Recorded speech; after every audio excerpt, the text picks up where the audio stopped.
That wasn't pickup. It just got light. I just lost the weight.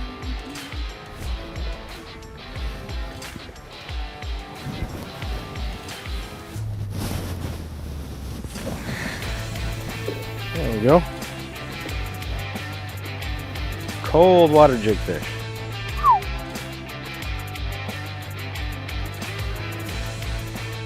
All right, not a huge one, but hey, I'll take it in the wintertime. Hey folks, Glenn May here with bassresource.com, and today I want to talk to you about a misconception about bass during the wintertime that keeps getting spread around. And I admit, I used to think the same thing too, and I've probably said it a few times too in the past. And I had a viewer correct me on this, and I looked into it, and sure enough, yep, he was right. So let me explain.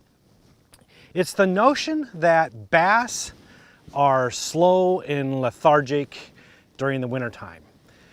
Now, that gets talked about a lot. And the reality is, bass can move about just as quickly during the wintertime as they do in the summertime.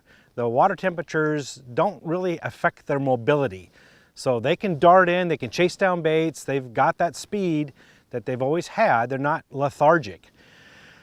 But what the wintertime temperatures do, the colder water temps, when they get down below 50, they do two things. They affect the bass metabolism and they affect the forage base that they go after. Let's talk a little bit about the metabolism first. A bass's metabolism is completely dictated by the water temperature. The warmer the water it is, the higher the metabolism it is. So what that means is during the summertime, when the water temperatures are at their highest, a bass will digest food a lot faster than during the wintertime. They'll probably feed several times during the day in the summer, whereas in the wintertime, they may feed only once or twice a week because they just don't digest food that fast. That's one thing that the water temperature does. The other thing is it affects the speed, if you will, of their forage. And this is really critical, really critical. Shad, even perch, to a certain extent, and other forage will slow down when the water temperature gets down in the 40s and even the low 40s. Some shad species they struggle to stay alive. They're trying to conserve energy. They don't move around much. They're just trying to stay upright, and some of them are dying off. Crawdads, they will also slow down. Now crawdads, just a side note, they don't hibernate. That's another misconception, but crawdads don't hibernate in the wintertime, but they do slow down considerably. Whereas in the summertime, when they try to get away from their prey, their predators, they will kick their tail really fast. And they can scoot across the floor of the lake really fast. But in the wintertime, you hardly ever see them do that. They do slow down quite a bit. They bury up in the mud, they hide in crevices and cracks, and they don't feed very often. Their metabolism is slow as well. But they also, because they don't move very fast, they want to stay hidden from predators. So you don't see them that much in the winter. So a lot of people think crawdads hibernate.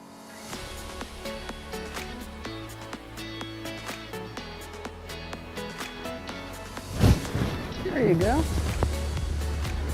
That's much better. There we go. Much better. No 8-incher. He's a little bit better than that. A little bit better than that. Maybe 10. Welcome aboard, big guy. Ooh, he is that. cold. He's cold? Cold. You cold. Got right in the cheek. That'll work.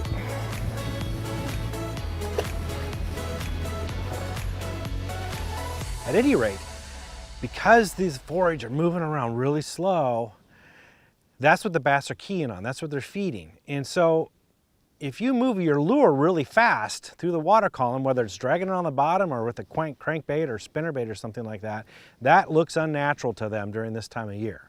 So they may shy away from it. They're looking for really slow moving, easy targets. They've been feeding on that this whole winter. So you have to match the hatch. You've got to move slowly in order to look like what the bass are feeding on. Now, that's not to say bass won't hit fast-moving lures during the wintertime. They will. I've caught bass in buzzbaits and on New Year's Day, 42-degree water temperature, and I've caught bass on buzzbaits. It was a weird situation. I happened to see some fish busting the surface off a point, which is, they're not supposed to do that either during the winter time, but sure enough, that's what they were doing. So I tied on a buzzbait, threw out over to where they were busting fish and caught a few that way. Okay, they will chase down fast moving baits. That's an anomaly though, because their forage is moving slow. So you need to move slow. And this is where that misconception comes in. You're moving your baits really slow and methodically with long pauses in between. Plus the bass's metabolism, they're not eating very much. So what happens is, whereas in the wintertime, let's just pick 20 bass. You've shown your lure to 20 bass in the summertime, 19 of them might be in a feeding mood. And you'll probably get a few of those to bite your lure. Whereas in the wintertime, that same 20, there might be 1 or 2 that are actually thinking about eating. And they might not be liking what you're presenting to them. So your bites are few and far between as a result. You're just presenting it to a smaller population that are interested in feeding. And you can't move that fast. You can't cover a whole lot of water because you gotta have slow presentation. So what happens is, to the guy that's holding the rod, is I'm moving really slow and I'm not getting very many bites the whole day. That must mean the bass are slow and sluggish. So don't make that leap. That's not what's happening. Some may think that this is a distinction without a difference, but the reality is, if you know what the forage is doing and how the bass are reacting to that forage, that helps you become a better angler, gives you the right mindset to give the right presentation, and also sets forward your expectations as to how often you're going to get bit. But I tell you what, even though you don't get a lot of bites during the wintertime, the ones you do get are generally a big one. So I hope that helps. More tips like this, go on bassresource.com, check it out.